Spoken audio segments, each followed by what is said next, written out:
வேதவசனம் சொல்லுகிறது, கர்த்தர் இந்த உலகத்தில் நமக்கு சாத்தான் மேலும் நம்முடைய சூழ்நிலைகள் மேலும் அதிகாரத்தை கொடுத்திருக்கிறார்.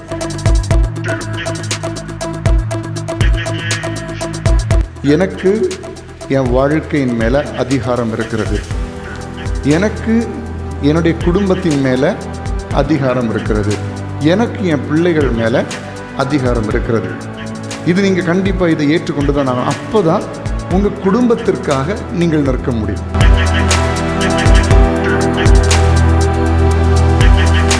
என் வீட்டின் மேலே கர்த்தர் எனக்கு அதிகாரத்தை கொடுத்துருக்கிறார். அங்கே பிசாசுக்கு அதிகாரம் இல்லை, சத்துருவுக்கு அதிகாரம் இல்லை. அதை நம்ம முதல்ல புரிந்து கொண்டு இந்த அதிகாரத்தை நாம் பயன்படுத்த வேண்டும். இந்த அதிகாரம் எதனால் வருகிறது சொன்னால், நீங்களும் நானும் இயேசுவை ஏற்றுக்கொண்டதினால் உண்டாகிற அதிகாரமாக இருக்கிறது. இது நமக்கு இயற்கையான அதிகாரம் இல்லை, இயற்கையாகவே நமக்கு கொடுக்கப்பட்டிருக்க அதிகாரம் இல்லை. நீங்களும் நானும் இயேசப்பாவை ஏற்றுக்கொண்டதினால் கிடைக்கப்பெற்ற அதிகாரம்.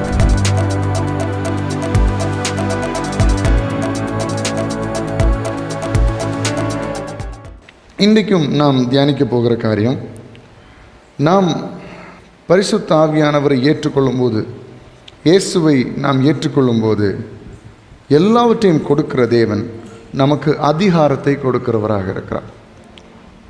நமக்கு அதிகாரம், இந்த உலகத்தில் எவ்வளோ அதிகாரம் இருக்கிறது என்று சொல்லி கேட்டால் நீங்கள் ஒருவேளை சொல்வீங்க, என் பிள்ளைகிட்டே எனக்கு அதிகாரம் காட்ட முடியலை. அவன் இங்கே வான்னு சொன்னால் அங்கே போகிறான், அங்கே போன்னு சொன்னால் இங்கே வரான், எனக்கு அங்கேயே அதிகாரம் இல்லை, என் வீட்டில் எனக்கு அதிகாரம் இல்லை. அப்படின்னா இந்த வாழ்க்கையில் யார் எனக்கு அதிகாரம் தருவா? எப்படி நான் அதிகாரம் உள்ளவனாக இருக்க முடியும் என்று நீங்கள் கேள்வி கேட்கலாம். ஆனால் வேதத்தின் பிரகாரம் பார்க்கும் பொழுது இது ஒருவேளை சராசரி ஒரு மனிதன், உலக பிரகாரமான மனிதன் இந்த மாதிரி வார்த்தைகளை கேட்கும்போது அவங்களுக்கு ஒருவேளை வேடிக்கையாக கூட இருக்கலாம். சரிதானே? ஆண்டவர் எனக்கு அதிகாரம் தந்திருக்கிறார் அப்படின்னு சொல்லும்போது உலக மனுஷன் அதை எப்படி பார்ப்பான்? வேடிக்கையாக பார்ப்பான். இந்த அதிகாரத்தை வச்சு நீ என்னத்தை செய்வ அப்படின்னு கேட்கலாம். ஆனால் வேதவசனம் சொல்லுகிறது, கர்த்தர் இந்த உலகத்தில் நமக்கு சாத்தான் மேலும் நம்முடைய சூழ்நிலைகள் மேலும் அதிகாரத்தை கொடுத்திருக்கிறார். ஆதாம் ஏவாளையும் கர்த்தர் சிருஷ்டித்து இந்த பூமியில் உண்டாக்கின பொழுது கர்த்தர் ஒரு வார்த்தையை சொன்னார், நீங்கள் எல்லாவற்றையும் ஆண்டு கொள்ளுங்கள். எல்லாரும் சொல்லுங்கள், எல்லாவற்றையும் ஆண்டு கொள்ளுங்கள். அப்போ உலகத்தில் உள்ள எல்லாமே மனுஷனுக்கு கீழ்ப்பட்டிருக்கிற ஒரு அதிகாரத்தை தேவன் மனுஷனுக்கு கொடுத்திருந்தார். எல்லாவற்றையும் ஆண்டு கொள்ளுங்கள் அப்படின்னா அவனுக்கு அவனுடைய இடத்தின் மேல் அதிகாரம் இருந்தது, அவனுடைய மரம் செடி கொடிகள் மேல் அதிகாரம் இருந்தது, உலகத்தில் உள்ள சூழ்நிலைகள் கிளைமேட்டிக் கண்டிஷனில் அதிகாரம் இருந்தது. எல்லாவற்றிலும் தேவன் மனிதனுக்கு அதிகாரத்தை கொடுத்திருந்தார். ஆனால் மனிதன் தேவனை விட்டு பின்வாங்கி போகும் பொழுது, தேவனுடைய வார்த்தைகளுக்கு கீழ்ப்படியாமல் போன நேரத்தில் தேவன் கொடுத்திருந்த அந்த அதிகாரத்தை அவன் என்ன செய்து விட்டான்? இழந்து விட்டான். சரியா? அப்போ மீண்டும் நாம் இயேசுவை ஏற்றுக்கொண்டிருக்கிறோம், இயேசுவை ஆராதிக்கிறோம். அப்பொழுது அவரை ஏற்றுக்கொண்டால் எல்லாம் கிடைக்கிறது என்று சொன்னால் இந்த அதிகாரமும் நமக்கு திரும்ப கிடைக்கிறது. சரியா? அப்போ நீங்கள் நல்லா இன்றைக்கி மனசில் தெளிவாக கற்றுக்கொள்ள வேண்டிய காரியம், எனக்கு என் வாழ்க்கையின் மேலே அதிகாரம் இருக்கிறது, எனக்கு என்னுடைய குடும்பத்தின் மேலே அதிகாரம் இருக்கிறது, எனக்கு என் பிள்ளைகள் மேலே அதிகாரம் இருக்கிறது. இது நீங்கள் கண்டிப்பாக இதை ஏற்றுக்கொண்டு தான் ஆகணும். அப்போ தான் உங்கள் குடும்பத்திற்காக நீங்கள் நிற்க முடியும். சரிங்களா? இப்போது சில நேரங்களில் நீங்கள் யோசிக்கலாம், நான் ஒரு பெண்ணாக இருக்கிறேன், நான் ஏன்னா இப்போ சர்ச்சஸுக்கு நிறைய பேர் யார் தான் வருவாங்க? பெண்கள் வருவாங்க. அப்போ நான் எப்படி ஃபேமிலியில், ஆனால் ஆவிக்குரிய வாழ்க்கையில் பார்க்கும்போது ஒரு தகப்பனார் நல்ல வேலை செய்யலாம், நல்ல பல காரியங்களை செய்யலாம். ஆனால் இந்த ஸ்திரீகளுடைய ஜபந்தான் அந்த ஒட்டுமொத்த வீட்டையுமே என்ன செய்கிறது? தாங்குகிறது. அதை நம்ம மறுக்கவே முடியாது. நம்ம பல காரியங்களை செய்யலாம், இப்போது நம்ம ஊழியங்களை கூட செய்யலாம். ஆனால் இந்த ஊழியர்களை தாங்குகிறது கூட வீட்டிலிருந்து அவருடைய தாயாராக இருக்கட்டும், அவருடைய மனைவியாக இருக்கட்டும், இந்த பெண்கள் ஆண்டவரிடத்தில் ஜெபிக்கிற ஜெபம் தான் அவர்களை என்ன செய்கிறது, தாங்குகிறது. அப்போ நீங்கள் அதிகாரம் உடையவர்களா இல்லையா என்பதை இதில் என்ன செய்ய முடியும், புரிந்து கொள்ள முடியும். நீங்கள் கொஞ்சம் ஜெபம் குறையும் போது, ஜெபம் சொல்லும்போது நீங்கள் ஆண்டவரோடு கூட உள்ள ஐக்கியத்தை, அதான் ஜெப வாழ்க்கை, இதை குறைக்கும் போது நீங்கள் யோசிச்சு பாருங்கள், உங்கள் புருஷனுடைய வாழ்க்கையில் ஏதாவது நஷ்டங்கள் வரும், ஏதாவது பிரச்சனைகள் வரும். நீங்கள் ஆண்டவர் கூட உள்ள ஐக்கியத்தை குறைக்கும் போது பிள்ளையுடைய வாழ்க்கையில் ஏதாவது தீமைகள் வரும், பிரச்சனைகள் வரும். ஆனால் நீங்கள் ஆண்டவர் கூட சரியாகும்போது அதெல்லாம் கரெக்டாக நடக்கும். அப்படின்னா அதுக்கு என்ன அர்த்தம்னா, ஆண்டவர் அந்த அதிகாரத்தை உங்கள் கையில் கொடுத்துருக்கிறார். இதுவரைக்கும் நீங்கள் உங்கள் வாழ்க்கையில் அப்படிப்பட்ட காரியங்களை அனுபவிச்சிருக்கிறீங்கன்னா இப்போ நீங்கள் புரிந்து கொள்ளுங்கள், என் குடும்பத்தின் மேலுள்ள அதிகாரத்தை ஆண்டவர் என் கையில் தந்திருக்கிறார். அதை நீங்கள் அப்போ நம்ம ஏற்றுக்கொள்ளணும். என் வீட்டின் மேலே கர்த்தர் எனக்கு அதிகாரத்தை கொடுத்துருக்கிறார். அங்கே பிசாசுக்கு அதிகாரம் இல்லை, சத்துருவுக்கு அதிகாரம் இல்லை. அதை நம்ம முதல்ல புரிந்து கொண்டு அந்த அதிகாரத்தை நாம் பயன்படுத்த வேண்டும். இந்த அதிகாரம் எதனால் வருகிறது சொன்னால், நீங்களும் நானும் இயேசுவை ஏற்றுக்கொண்டதினால் உண்டாகிற அதிகாரமாக இருக்கிறது. இது நமக்கு இயற்கையான அதிகாரம் இல்லை, இயற்கையாகவே நமக்கு கொடுக்கப்பட்டிருக்க அதிகாரம் இல்லை. நீங்களும் நானும் இயேசப்பாவை ஏற்றுக்கொண்டதினால் கிடைக்கப்பெற்ற அதிகாரம். அப்படி இன்னும் சொல்ல போனால், நம்ம எப்பொழுதுமே ஜபிக்கும் பொழுது ஜபிக்கிற ஒரு வார்த்தை, இயேசுவின் நாமத்தினால் நடப்பதாக. இந்த அதிகாரம் தான் கர்த்தர் நமக்கு கொடுத்திருக்கிறார். ஹல்லேலூயா. என்ன அதிகாரம்? யாருக்கு மேல உள்ள அதிகாரம்? இயேசுவின் பெயரில் உள்ள அதிகாரம். எனக்கு அதுக்கு அதிகாரத்துக்குள்ள படிப்பும் இல்லை, எனக்கு அதிகாரத்துக்குள்ள அந்தஸ்தும் இல்லை, அதுக்குள்ள பணமும் என்கிட்ட இல்லை. ஆனால் இயேசுவின் நாமத்தினால் உள்ள அதிகாரம் எனக்கு இருக்கிறது. அந்த அதிகாரத்தை சொல்லி ஜெபிக்கும் பொழுது என் வாழ்க்கையில் பெரிய காரியங்களை கர்த்தர் செய்வார். ஹல்லேலூயா. அப்போ நமக்கு எப்படிப்பட்ட அதிகாரம் கொடுக்கப்பட்டிருக்கிறது? இயேசுவின் நாமத்தில் உள்ள அதிகாரம். எல்லாரும் சொல்லுங்க, இயேசுவின் நாமத்தில் உள்ள அதிகாரம், இயேசுவின் நாமத்தில் உள்ள அதிகாரம். அப்போ இந்த நாமத்தை நாம் பயன்படுத்த முடியும், நாம் பயன்படுத்த முடியும். அப்போ உங்கள் வாழ்க்கையில் பிரச்சனைகள் வரும்போது இது வெறும் ஒரு வார்த்தை வடிவில் உள்ளதல்ல, எழுத்து வடிவில் உள்ளதல்ல. இதை நீங்கள் உங்களுடைய அன்றாட வாழ்க்கையில் இதை நீங்கள் பயன்படுத்தி பார்க்க முடியும். இது என்னன்னா, தேவன் மேலுள்ள விசுவாசத்தில் கர்த்தர் செய்வார் என்பதை அறிக்கை செய்கிறேன். எல்லாரும் சொல்லுங்க, தேவன் மேலுள்ள விசுவாசத்தில், தேவன் மேலுள்ள விசுவாசத்தில் கர்த்தர் செய்வார் என்றதை நான் அறிக்கை செய்கிறேன். அதுதான் இயேசுவின் நாமத்தின் மேலுள்ள அதிகாரம். இப்போ உள்ள ஆண்டவர்கிட்ட மேலே விசுவாசம் இல்லைன்னு சொல்லி நினச்சிக்கோங்க. உள்ள ஆண்டவர்கிட்ட விசுவாசமே இல்லை, உள்ள ஒரு பயபக்தியே இல்லை, வெறும் வாயில் வடை சுட்டுட்டு இருந்தால் அங்கே ஒன்றும் நடக்காது. நல்லா புரிஞ்சுக்கோங்க. உள்ளுக்குள்ள ஆண்டவரோடு இணைந்திருந்து கர்த்தர் எனக்காக யாவையும் செய்து முடிப்பார், இயேசுவின் நாமத்தினால் என்னுடைய பிரச்சனைகள் மாறும், இயேசுவின் நாமத்தினால் என் கடன் பாரங்கள் மாறும், இயேசுவின் நாமத்தினால் என் பிள்ளைகள் வாழ்ந்திருப்பார்கள், இயேசுவின் நாமத்தினால் என் தரித்திரங்கள் மாறும், இயேசுவின் நாமத்தினாலே என் சரீரத்தில் இருக்கிற வேதனைகள் மாறும், இயேசுவின் நாமத்தினாலே பிசாசின் போராட்டங்கள் மாறும் என்று உள்ளுக்குள்ளே இருக்கிற விசுவாசத்தோடு அறிக்கை செய்யணும். இல்லைன்னா அது வெறும் புலம்பலாக இருக்கும். எப்படி இருக்கும்? வெறும் புலம்பலாக இருக்கும். வேதம் சொல்லுகிறது, நீங்கள் அஞ்ஞானிகளைப் போல வீண் வார்த்தைகளை அலப்பாதையுங்கள். எடுத்தீங்கன்னா வாசிங்க இந்த வசனத்தை. வசனத்தையும் சொல்லிடுங்க. மத்தேயு 6, மத்தேயு 6:7 வசனம். அன்றியும் நீங்கள் ஜெபம் பண்ணும்போது, எல்லாரும் கவனிங்க, அன்றியும் நீங்கள் ஜெபம் பண்ணும்போது அஞ்ஞானிகளைப் போல வீண் வார்த்தைகளை அலப்பாதையுங்கள். அலப்பு என்கிற வார்த்தையை நீங்கள் கேள்விப்பட்டிருக்கீங்களா? அலப்புங்கிற வார்த்தையை கேள்விப்பட்டிருக்கீங்களா? நீங்கள் ஏதாவது யாராவது பேசி ரொம்ப புலம்பிட்டு இருந்தால், இது ஏன் அலப்பிட்டு இருக்க, கொஞ்ச நேரம் அமைதியாக இருங்க. எல்லாரும் சொல்லியிருக்கீங்க போல இருக்க யாரையோ பார்த்து. சரி, நீங்கள் ஜெபம் பண்ணும்போது அஞ்ஞானிகளைப் போல வீண் வார்த்தைகளை அலப்பாதையுங்கள். அவர்கள் அதிக வசனிப்பினால் தங்கள் ஜெபம் கேட்கப்படும் என்று. இந்த இடத்துல அஞ்ஞானிகளை போல் வீண் வார்த்தைகள். அஞ்ஞானினா கர்த்தருக்கு பயப்படாத. அப்போ கர்த்தர் உள்ள இல்லாம நீ பேசுகிற எல்லா வார்த்தையும் அளப்பது. புரியுதுங்களா? அப்ப நீங்கள் ஜெபம் பண்ணும்போது அஞ்ஞானிகளை போல, அதாவது தேவன் இல்லாமல், தேவனுக்கு பயப்படுகிற பயம் இல்லாமல், கர்த்தர் என்னுடைய வாழ்க்கையில காரியங்களை செய்வார் என்கிற விசுவாசம் இல்லாமல் பயப்படுகிற அந்த அந்த காரியம்தான் அஞ்ஞானி என்று வேதவசனம் சொல்லுங்கள். அஞ்ஞானிகளை போல வீண் வார்த்தைகள் அளப்பாதீங்கள், அவர்கள் அதிக வசனிப்பினால் தங்கள் ஜெபம் கேட்கப்படும் என்று. அதிக வசனிப்பின நிறைய வார்த்தைகளை சொல்லி ஜெபம் பண்ண ஆண்டவர் என் ஜெபத்தை கிடையாது. நிறைய வார்த்தையை ரிப்பீட் பண்ணிகிட்டே இருந்தா இல்லை. உங்களுடைய உள்ளம் தேவனை விசுவாசிக்க வேண்டும்.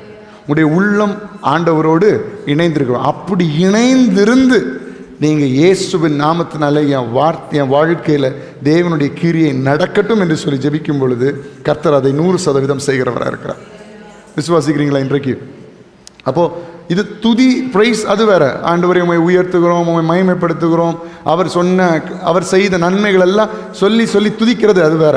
அது நீங்கள் மணிக்கூர் கணக்கில் என்ன செய்யலாம்?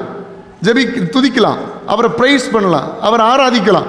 ஆனால் ஜெபம் பண்ணும்போது, அவரிடத்துல கேட்கும்போது ஒரு வார்த்தை தான், இருதயம் ஆண்டவரோடு இணைந்திருக்கணும், விசுவாசம் அதிகமாக இருக்கணும். இயேசுவின் நாமத்தினால் என் வாழ்க்கையில் நடப்பதாக நடக்கும். இதுதான் தேவன் தருகிற அதிகாரம்.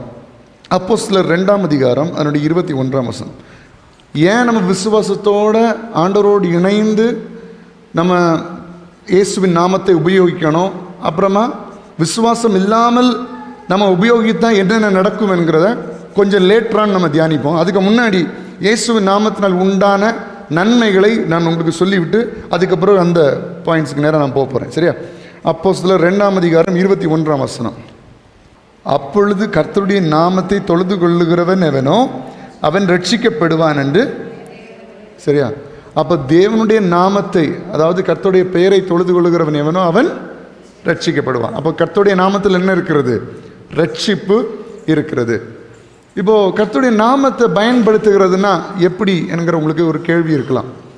இப்போ உலகத்தில் பலதரப்பட்ட மனிதர்கள் இருக்கிறாங்க, உங்கள் ஃபேமிலியிலேயே நிறைய பேர் இருப்பாங்க.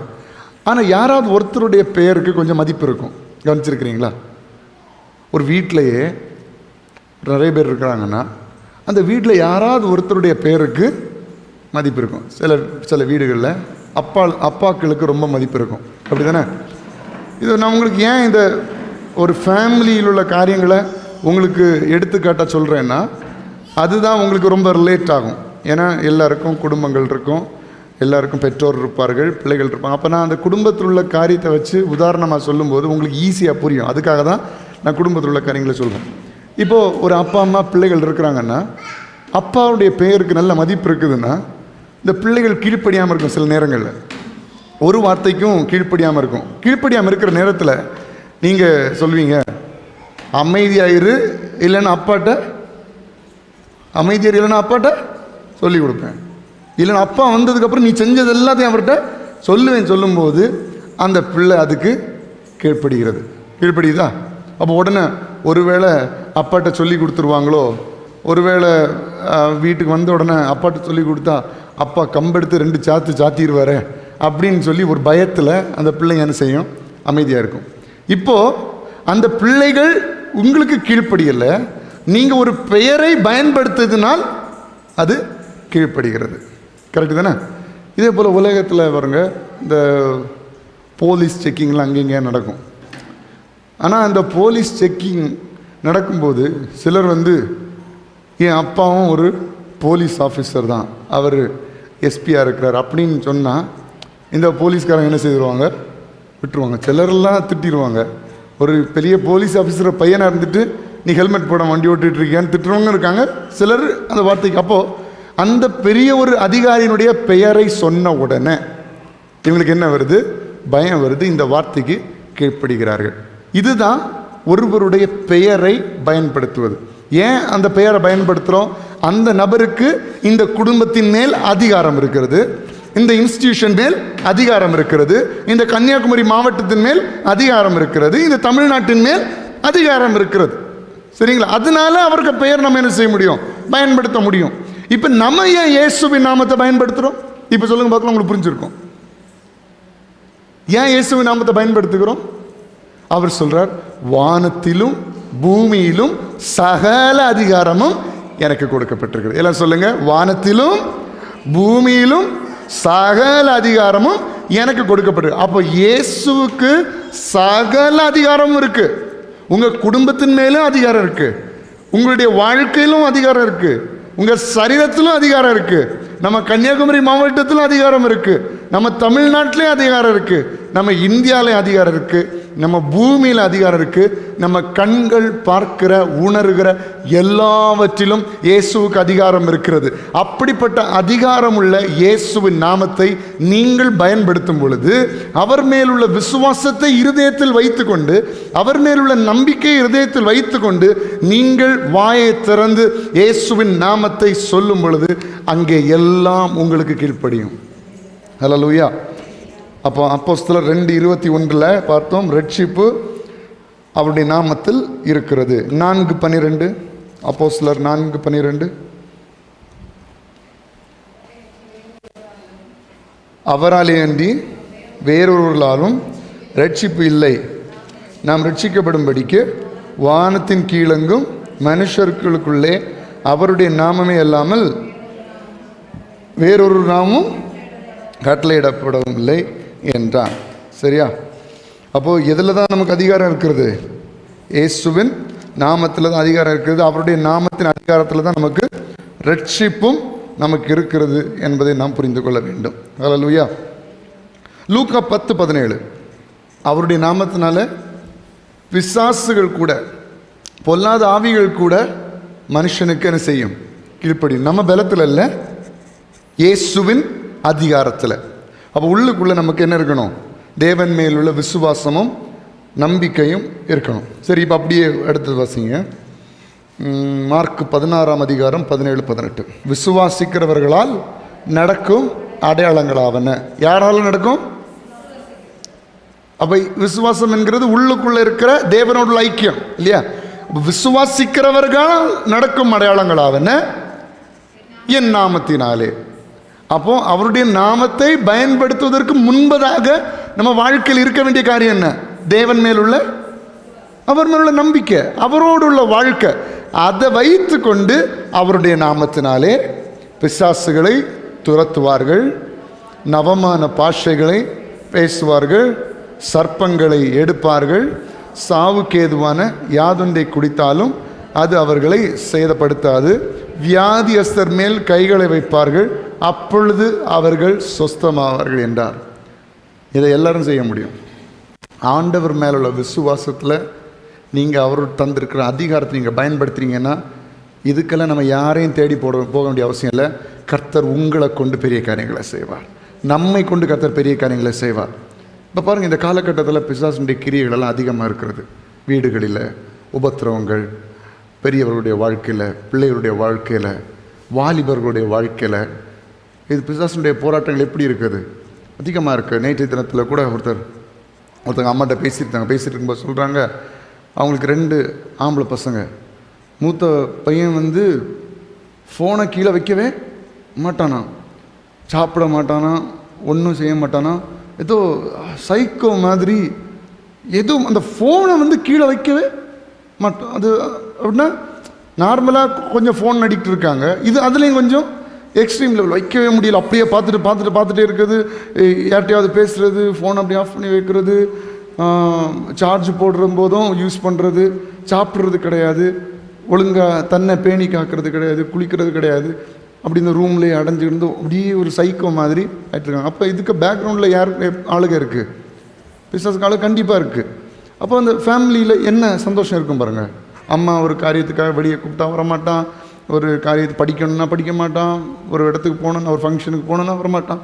அதே போல் இளைய பையனை இப்போ ஆரம்பிச்சிட்ருக்கிறான். ஆனால் அந்த பையன் கொஞ்சம் கீழ்ப்படிவானா இளைய பையன், ஆனால் கிட்டத்தட்ட அவனை மாதிரியே ஆகிட்டு வர்றான். ப்ரேயர் பண்ணிக்கோங்கன்னு சொல்கிறான். அப்போ பாருங்கள், இப்படிப்பட்ட காலகட்டங்களில் நம்ம ஒவ்வொருவரும் கர்த்தருடைய அதிகாரத்தை பயன்படுத்தலைன்னா நம்ம பிழைக்க முடியாது. கர்த்தருடைய அதிகாரத்தை பயன்படுத்தலைன்னா நிற்க முடியாது, நம்ம சர்வை பண்ணவே முடியாது. எப்படி நம்ம வாழ்க்கைக்கு டெய்லி உணவு தேவையோ, டெய்லி தண்ணீர் தேவையோ, இதே போல விசுவாசமும் தேவன் தருகிற அதிகாரமும் தேவை. மஸ்ட் நம்ம வாழ்க்கையில், எல்லாருக்கும் வாழ்க்கையிலும் இருக்க வேண்டிய காரியம். அப்போ நம்ம குடும்பம், நம்ம வாழ்க்கை அந்த சின்ன ஆரம்பத்திலேருந்தே ஆண்டவரோடு உள்ள ஐக்கியத்தில் நம்ம வளர்ந்துடணும். அப்போ இந்த மாதிரிப்பட்ட சாத்தானுடைய நயவஞ்சகத்திலிருந்து நம்ம தப்பிக்கொள்ள முடியும். ஒரு லெவல் தாண்டிட்டுனா கொண்டு வர்றது ரொம்ப கஷ்டம். ஒரு லெவல் தாண்டிடுச்சுன்னா அதனால தான் நம்ம மறுபடி சபையில் நம்ம வற்புறுத்தது காரணம். அப்பா இருக்கும்போது இதை பற்றி ரொம்ப அதிகமாக சொல்லுவாங்க. பிள்ளைகள் சத்தியத்தில் நடக்கிறார்கள் என்பதை விட ஒரு சந்தோஷம் இந்த உலகத்தில் இல்லை. பிள்ளைங்க நல்லா படித்தாங்க, நல்லா அதெல்லாத்தையும் விட இதுதான் நமக்கு முக்கியம். ஏன்னா இந்த பிள்ளைகள் கடைசி வரைக்கும் நல்லா நிலை நிற்கணும்ல. கொஞ்ச நாள் நல்லா படிச்சுட்டு கொஞ்ச நாள் நல்லா வாழை பார்த்துட்டு அப்புறம் கெட்ட பழக்கங்களை பழகிட்டாங்க, பாவம் பண்ணிகிட்டு இருக்கிறாங்க, ஒருத்தரும் மதிக்கக்கூடிய அளவில் இல்லை அப்படிங்கிற நிலைமைக்கு இந்த வார்த்தையை, இந்த வசனத்தை, இந்த சத்தத்தை கேட்குறவங்க எந்த பிள்ளைகளும் இருக்கக்கூடாது. இதுதான் என்னுடைய விருப்பம். சரியா? நமக்கு தெரிஞ்ச எந்த பிள்ளைகளும் அப்போ நம்ம என்ன செய்யணும்னா சின்ன வயசுலேருந்தே தேவனுக்கு பயப்படுகிற பயத்தில் என்ன செய்யணும்? வளர்க்கணும். கண்ட்ரோல்டாக வளர்க்கணும். ஒரு கட்டத்தில் வரைக்கும் தான் அந்த அப்படி ஒரு வயசு வரைக்கும் நீங்கள் கண்ட்ரோலில் வளர்த்தீங்கன்னா அதுக்கப்புறமும் உங்கள் கண்ட்ரோலில் இருப்பாங்க பிள்ளைங்க. இந்த யானையை சங்கிலியில் கட்டி போட்டிருப்பாங்களாம். அது எப்போ அந்த யானை நினச்சா அந்த சங்கிலி என்ன செஞ்சிடலாம்? உடச்சி எரிஞ்சிட்டு வந்துடலாம் நினச்சா அதெல்லாம் இது. ஆனால் ஏன் அது உடச்சி எரியலைன்னா அது சின்ன குழந்தையா சின்ன யானையாக இருக்கும்போதே அந்த சங்கிலியில் என்ன செய்வாங்க? கட்டி போட்டிருப்பாங்க. அப்போ அது மிதிச்சு அதுக்கு முடியாது, அதுக்குள்ள பலன் இருக்காது அந்த சங்கிலி. அதே மனப்பக்குவத்தில் அது வளர்ந்ததுக்கப்புறமும் இருக்கும். அதுக்கப்புறம் அதே சங்கிலி போதும், அந்த யானையை கண்ட்ரோல் பண்ணிடலாம் ஈஸியாக. அப்போ என்னென்னா முதல்ல இருந்தே அப்படி நம்ம வளர்க்க வேண்டியது ரொம்ப அவசியம். அதனால் ஆண்டுடைய பிள்ளைகளே, நீங்கள் இப்பொழுதே ஒரு தீர்மானம் எடுக்கணும். நான் ஆண்டவர் மேலே விசுவாசத்தில் இருக்கணும். ஏன்னா அப்படிப்பட்ட ஒரு நாசமான உலகத்தில் ஆண்டவர் நம்மளை வச்சிருக்கிறார். நாசமான உலகம் நம்ம சொல்லக்கூடாது, நல்ல உலகம்தான். ஆனால் சாத்தானுடைய கிரியைகளும் அதிகமாக பெருகி இருக்கிறது. எல்லாத்தையும் பிள்ளைகள் கெட்டு போகிறதுக்கும் சரி, மனுஷன் நாசமாக போகிறதுக்கும் சரி, எல்லா வாசல்களும் திறந்து இருக்கிறது. பார்த்தீங்களா? இப்போ உள்ள உலகத்தில் தவறு செய்வது ரொம்ப சுலபம், பாவம் செய்வது ரொம்ப ஈஸியாக பண்ணிடலாம். ஆனால் சுத்தமாக வாழ்கிறது, நல்லா வாழ்கிறது தான் கஷ்டமாக. அப்படிப்பட்ட ஒரு உலகத்தில் வாழ்ந்துருக்கோம். அப்போ இதன் மத்தியில் நம்ம வாழணும், நம்ம சந்தோஷமாக இருக்கணும்னா நமக்கு தேவன் மேல் உள்ள விசுவாசம் கண்டிப்பாக தேவை. ஆண்டவர் மேல் விசுவாசம் கண்டிப்பாக நமக்கு இருக்கணும். அதே போல் இந்த விசுவாசம் நம்முடைய பிள்ளைகளுக்கும் இருக்கணும். நம்முடைய குடும்பத்தில் இருக்கிற அத்தனை பேருக்கும் இந்த தேவ பயம் என்ன செய்யணும்? இருக்கணும். அப்படி இருந்தால் தான் நம்ம மற்றவங்களுக்கு முன்பதாக ஒரு நல்ல வாழ்க்கையை வாழ முடியும். ஹல்லேலூயா. எத்தனை பேர் அதை விரும்புகிறீங்க? மற்றவங்க இவன் பெரிய பணக்காரன் அப்படின்னு நினைக்கணும், இவங்க பெரிய வீடு வச்சுருக்கிறாங்க, அதெல்லாத்தையும் விட நல்ல பிள்ளைகள், ஆண்டவருக்கு பயப்படுகிற பிள்ளை, இதுதான் ஃபஸ்ட்டு ரிசல்ட்டாக இருக்கணும் நம்ம பிள்ளைகளை பற்றி. அதுக்கப்புறம் இது வரும்போது எல்லாம் கூட வந்துடும். என்ன சொல்கிறீங்க? ஆண்டவர் உள்ள வரும்போது ஐஸ்வர்யங்கள், ஆசீர்வாதங்கள் எல்லாம் கூட வந்துடும்.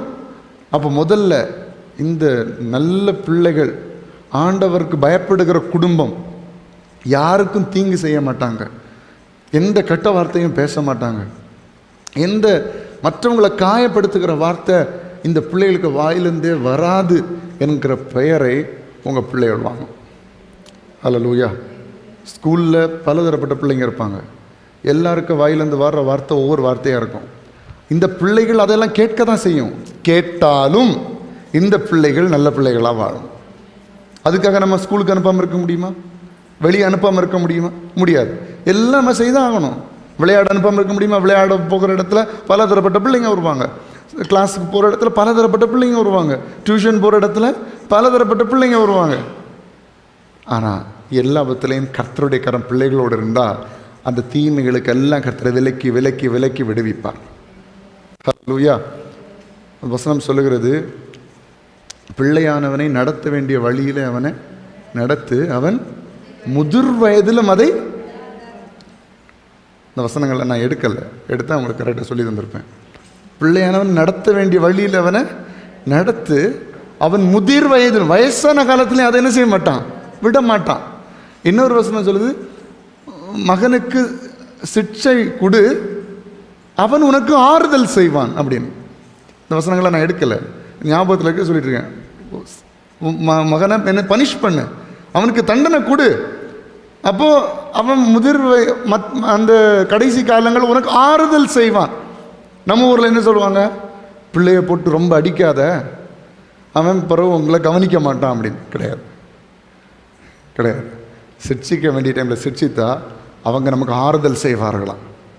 ஹல்லேலூயா. இதான் வசனம். அப்போ நான் சொல்லுகிறேன், இந்த காலகட்டத்தில் இந்த விசுவாசம் உள்ள வாழ்க்கையும் ஆண்டவரோட ஐக்கியமுள்ள வாழ்க்கையும் இயேசு கொடுத்திருக்கிற அதிகாரத்தையும் நம்ம பயன்படுத்துவது ரொம்ப முக்கியம். அதான் வசனம் சொல்லுகிறது, விசுவாசிக்கிறவர்களால் நடக்கும் அடையாளங்களாவன என் நாமத்தினாலே, இயேசுவை நாமத்தினாலே பிசாசுகளை துரத்துவார்கள், நவமான பாஷைகளை பேசுவார்கள், சர்ப்பங்களை எடுப்பார்கள், சாவுக்கு ஏதுவான யாதொன்றை குடித்தாலும் அது அவர்களை சேதப்படுத்தாது, வியாதியஸ்தர்கள் மேல் கைகளை வைப்பார்கள், அப்பொழுது அவர்கள் சொஸ்தமாவார்கள். எத்தனை பேர் விசுவாசிக்கிறீங்க? எனக்குள்ள விசுவாசம் இருக்குது, நான் இயேசுவின் நாமத்தினால் இப்படிப்பட்ட காரியங்களை நான் செய்ய போகிறேன். கர்த்தர் இன்றைக்கு நம்மை அப்படி அதிகாரப்படுத்துவாராக. ஹல்லேலூயா. இப்போது இதே அப்போஸ்தலர் 3ஆம் அதிகாரத்துக்கு வாங்க. மறுபடியும் இதில் ஒரு சுருக்கமான ஒரு காரியத்தை நான் உங்களுக்கு சொல்ல விரும்புகிறேன். எது இல்லைன்னாலும் அந்த இயேசுவின் அதிகாரத்தை வைத்து நம்ம பல காரியங்களை செய்ய முடியும் என்பதற்காக ஒரு காரியத்தை சொல்லுகிறேன். அப்போஸ்தலர் 3ஆம் அதிகாரத்தில் உங்களுக்கு எல்லாருக்கும் தெரிந்த சம்பவம் தான். 2ஆம் வசனத்திலிருந்து பாருங்கள். 3:2. அப்பொழுது தன் தாயின் வயிற்றிலிருந்து சப்பானியாய் பிறந்த ஒரு மனுஷனை சுமந்து கொண்டு வந்தார்கள். தேவாலயத்தில் பிரவேசிக்கிறவர்களிடத்தில் பிச்சை கேட்கும்படி நாள்தோறும் அவனை அலங்கார வாசல் எனப்பட்ட தேவாலய வாசல் அண்டையில் வைப்பார்கள். இப்போ பிறவியிலேயே சப்பானியாக இருந்த ஒரு மனுஷன் பிச்சை கேட்கும்படியாக ஆலயத்தின் வாசலில் இருக்கிறான். சரியா? இப்போ 6ஆம் வசனத்தில் பார்க்குறோம். அப்பொழுது அதுக்கு முன்னாடி பேதுரும் யோவானும் அவனை உற்று பார்த்து, 3-4ஆம் வசனத்தில் அவனை உற்று பார்த்து எங்களை நோக்கி பார் என்றார்கள். இப்போ இவன் பிச்சை எடுத்துகிட்டு இருக்கும்போது பேதுரும் யோவானும் எங்கே வர்றாங்க? ஜெப ஆலயத்துக்கு வர்றாங்க. வரும்போது அவங்க சும்மா போயிருந்தா கூட இவங்க நமக்கு ஒன்றும் தர மாட்டாங்க போல இருக்குது அப்படின்னு சொல்லி நினச்சி விட்டுருப்பான். இவங்க மெனக்கட்டு நின்று பேதுரும் யோவானும் அவனை உற்று பார்த்து எங்களை நோக்கி பாருண்டார்கள். எப்படி சொல்கிறாங்க? எங்களை நோக்கி பாருண்டார்கள். அவன் அவரிடத்தில் ஏதாகிலும் கிடைக்கும் என்று எண்ணி அவர்களை நோக்கி பார்த்தான். அப்பொழுது பேதுரு, வெள்ளியும் பொன்னும் என்னிடத்தில் இல்லை. ஹலோ, இப்போ ஒருத்தர் பிச்சை எடுத்துகிட்டு இருக்காருன்னு வைங்க. இப்போ உள்ள பிச்சைக்காரங்கள்ட்ட நீங்கள் ஜாக்கிரதையாக இருக்கணும். இப்போ நிறைய பேருக்கு ஏன்னா நம்மளோட பணக்காரங்களை தான் இருப்பாங்க போல் நிறைய பேர் அப்படி சொல்கிறாங்க. நீங்கள் ஆன்லைனில் ரிச்சஸ்ட் பெக்கர் இன் இந்தியான்னு போட்டிங்கன்னா ஒருத்தருக்கு 40 கோடியா 50-60 கோடியா இருக்குது. நீங்கள் ஆன்லைனில் கூகுளில் போய் சர்ச் பண்ணி பாருங்கள். உலகத்திலேயே இந்தியாவில் நம்பர் 1 பிச்சைக்காரன் யார் அப்படின்னு, ரிச்சஸ்ட் பெக்கர் இன் இந்தியா. அவருக்கு கோடிக்கணக்கில் சொத்து இருக்குது. சரியா? உண்மை இது நான் சொல்கிறேன். அப்போது இப்போ உள்ளவங்க நிறைய பேர் இப்போ சொல்கிறாங்க, இந்த வீடுகளுக்கு பக்கத்தில் என்னெல்லாம் இருக்குது, என்னெல்லாம் திருடலான்னு சொல்லி வேவு பார்க்குறதுக்காகவே நிறைய பேர் பிச்சைக்கார விஷயத்தில் என்ன செய்கிறாங்களாம். அது நம்ம இப்போ கவனமாக இருக்கணும். சரி, இப்போ உண்மையிலே ஒருத்தர் இப்படி பிச்சை எடுத்துகிட்டு இருக்கிறாரு. நீங்கள் அது வழியாக நடந்து போகிறீங்க. நடந்து பார்த்துட்டு நீங்கள் அவங்கள என்ன பார் அப்படின்னு சொல்கிறீங்க. சும்மா போயிருந்தா கூட ஒரு பிரச்சனை இல்லை, என்ன பார் அப்படின்றீங்க. அவர் உங்களை எதாவது கிடைக்குன்னு சொல்லி பார்க்கும்போது என்கிட்ட பொண்ணு இல்லை, வெள்ளி இல்லை, என்கிட்ட 5 பைசா கூட இல்லைன்னு சொல்லிட்டு போனால் அவங்கள என்ன செய்வான்? நானே இவ்வளோ கஷ்டத்தில் இருக்கேன், நீ என்ன வச்சு காமெடி பண்ணிகிட்ருக்கியான்னு சொல்லிட்டு உங்களை தான் ஏதாவது சொல்லி திட்டி கூட போடுவாங்க, சிலர் அடித்து கூட போடுவாங்க. இப்படி இதே தான் பேதுரும் யோவான் செய்கிறாங்க. போகும்போது அவங்கள பார்த்து என்னை நோக்கி பாருன்றாங்க. அப்போ அந்த பிச்சைக்காரன் அவர்களை பார்க்குறான். என்ன எண்ணத்தில் பார்க்குறான்? இவங்க எனக்கு ஏதாவது கொடுப்பாங்கன்னு சொல்லி நோக்கி பார்க்குறான். நோக்கி பார்க்கும்போது சொல்கிறாங்க, எங்களிடத்துல பொன்னும் இல்லை வெள்ளியும் இல்லை, ஆனால் என்னிடத்தில் உள்ளதை உனக்கு தருகிறேன். என்னிடத்தில் உள்ளதை உனக்கு தருகிறேன். நசரேனாகிய இயேசு கிறிஸ்துவின் நாமத்தினாலே நீ எழுந்து நட என்று சொல்லி வலது கையினால் அவனை பிடித்து தூக்கிவிட்டான். உடனே அவனுடைய கால்களும் கரடுகளும் பலன் கொண்டது. எத்தனை பண்ணி கரங்களை தட்டி ஆண்டவருக்கு மகிமைகளை செலுத்துவீங்க? என்கிட்ட பொன்னும் இல்லை வெள்ளியும் இல்லை, ஆனால் ஒன்று என்னிடத்தில் இருக்குது, இயேசுவின் நாமத்தில் உள்ள அதிகாரம். ஹல்லேலூயா. இயேசுவின் நாமத்தில் உள்ள அதிகாரம். அதான் சொல்கிறேன், நசரேயனாகிய இயேசுவின் நாமத்தினால எழும்பி நட அப்படின்னு சொல்லி வலது கையினால் தூக்கி விட்டான். உடனே அவனுடைய கால்கள் கரடுகள் பலன் கொண்டது. அவன் குதித்தெழுந்து நின்று நடந்தான். நடந்து குதித்த தேவனை துதித்து கொண்டு அவர்களுடனே கூட தேவாலயத்துக்குள் பிரவேசித்தான். அவன் நடக்கிறதையும் துதிக்கிறதையும் ஜனங்கள் எல்லாரும் கண்டு ஆச்சரியப்பட்டு பிரமித்தார்கள். அல்லேலூயா. அப்போது நம்ம வாசித்தோம், விசுவாசிக்கிறவர்கள் நடக்கும் அடையாளங்கள் ஆவென்ன, என் நாமத்தினாலே பிசாசுகளை துரத்துவீர்கள், நவமான பாஷைகளை பேசுவீர்கள், சர்ப்பங்களை எடுப்பீர்கள், சாவுக்கு ஏதுவான யாதொன்றை குடித்தாலும் அது அவர்களை சேதப்படுத்துவதில்லை, வியாதிஸ்தர்கள் மேல் கைகளை வைப்பீர்கள், அவர்கள் சொஸ்தமாவார்கள். இதெல்லாம் வாசித்தோம். இதை பேதுருவும் யோவானும் செய்து காட்டினார்கள். இயேசுவின் நாமத்தினால இப்படிப்பட்ட ஒரு பயங்கரமான காரியத்தை செய்து காட்டினார்கள். அப்போ நான் சொல்லுகிறேன், இவங்களுக்கு உள்ளாக நிரம்பி இருந்தது என்ன? தேவன் மேலுள்ள விசுவாசம், தேவன் மேலுள்ள நம்பிக்கை. இந்த நம்பிக்கை விசுவாசமும் இல்லாம நீ எழும்பி நடன்னு சொல்லி தான் நடந்திருப்பானா? அப்போ அதுக்கு தான் நான் சொல்றேன், நம்ம ஒரு காரியத்தை செய்யறதுக்கு முன்பதாக அதற்குரிய ஆயத்தம் நமக்கு தேவை. அதுதான் தேவன் மேலுள்ள விசுவாசம். ஆண்டவரோடு நெருங்கி நம்ம ஜெபிக்கும் பொழுது அந்த ஜெபம் மிகவும் விலையேற பெற்றதாக இருக்கிறது. ஆண்டவரோட ஐக்கியம் கொண்டு அவரோட விசுவாச வாழ்க்கை வாழ்ந்து விட்டு உங்க காரியத்துக்காக ஜெபிக்கணும். அப்ப அந்த ஜெபத்திற்கு வல்லமை அதிகம். நீங்க உங்க கடன் பிரச்சனைகளுக்காக ஜெபிக்கிறீங்களா?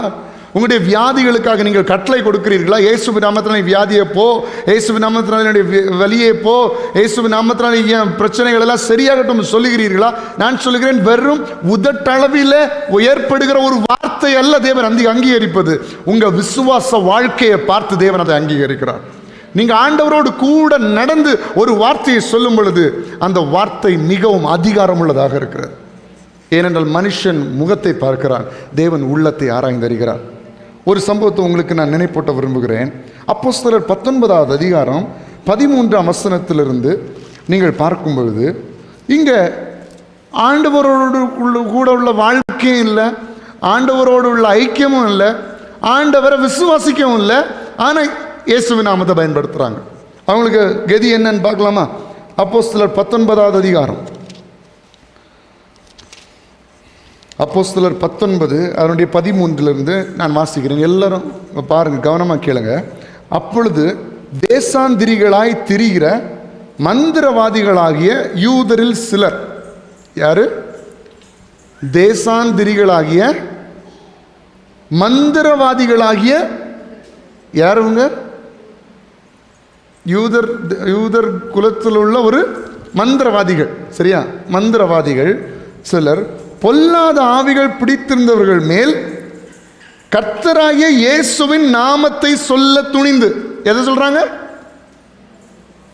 கர்த்தராகிய இயேசுவின் நாமத்தை சொல்ல துணிந்து. அப்போ கர்த்தருடைய இயேசுவின் நாமத்தை சொல்றதுக்கு உங்களுக்கு ஒரு துணிச்சல் வேணும், ஒரு தைரியம் வேணும். அந்த தைரியம் எதன் அடிப்படையில் இருக்கணும்னா, இயேசுவின் மேலுள்ள விசுவாசத்தின் அடிப்படையில் இருக்கணும். இயேசுவின் மேலுள்ள விசுவாசத்தின் அடிப்படையில் நம்ம இயேசுவின் நாமத்தை பயன்படுத்த வேண்டும். இப்போ இவங்க யாரு? மந்திரவாதிகள், தேசாந்திரிகளாய் திரிகிறோம். அப்படின்னா அங்க எங்கேயா போய் மந்திரம் சொல்லி அதை பண்ணி இதை பண்ணி குறி சொல்லி இப்படிப்பட்ட காரியங்களை செய்து கொண்டிருக்கிறவர்கள்.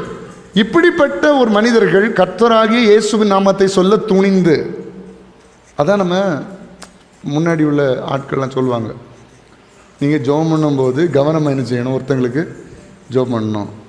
பிசாசு பிடித்தவர்களுக்காக ஜெபம் பண்ணும்போது கொஞ்சம் கவனமாக ஜெபம் பண்ணணும், இல்லைன்னா உங்களே அதை அட்டாக் பண்ணிடும்னு சொல்லுவாங்க. கவனிச்சிருக்கீங்களா? யாராவது அப்படிப்பட்ட கேள்விப்பட்டிருக்கீங்களா?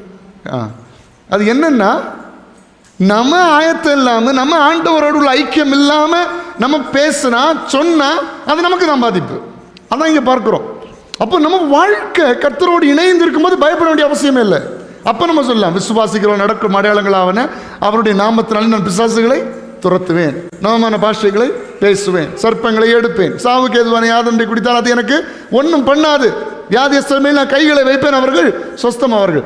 இந்த உள்ள விசுவாசம் இல்லைன்னா சொல்லக்கூடாது, சொல்ல முடியாது. பார்த்தீங்களா?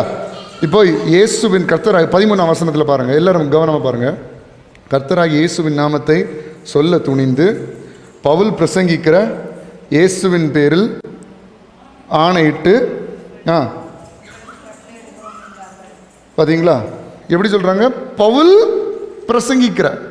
இவங்க டைரக்டாக என்ன செய்ததில்லை, இவங்க டைரக்டாக இயேசுவை பார்க்கல, இயேசுவை அனுபவிக்கல. கேள்விப்பட பவுல் துரத்துறாங்க பாரு, அப்போ அதை வச்சு நம்மளும் சம்பாதிச்சிடலாம். அவங்களுக்கு என்ன தானே, அவங்களுக்கு என்ன ஊழியம் செய்யணும்னு எண்ணம் கிடையாது. அவங்க பெரிய ஆளாகணும், காசு சம்பாதிக்கணும், அதுக்கு எதையாவது பயன்படுத்தணும்.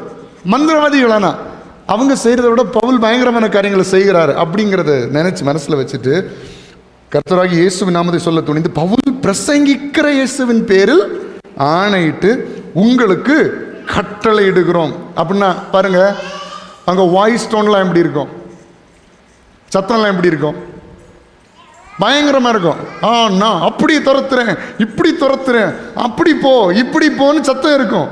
ஆனால் உள்ள என்ன இல்லை, ஆவியானவர் இல்லை, பலன் இல்லை, விசுவாசமும் இல்லை.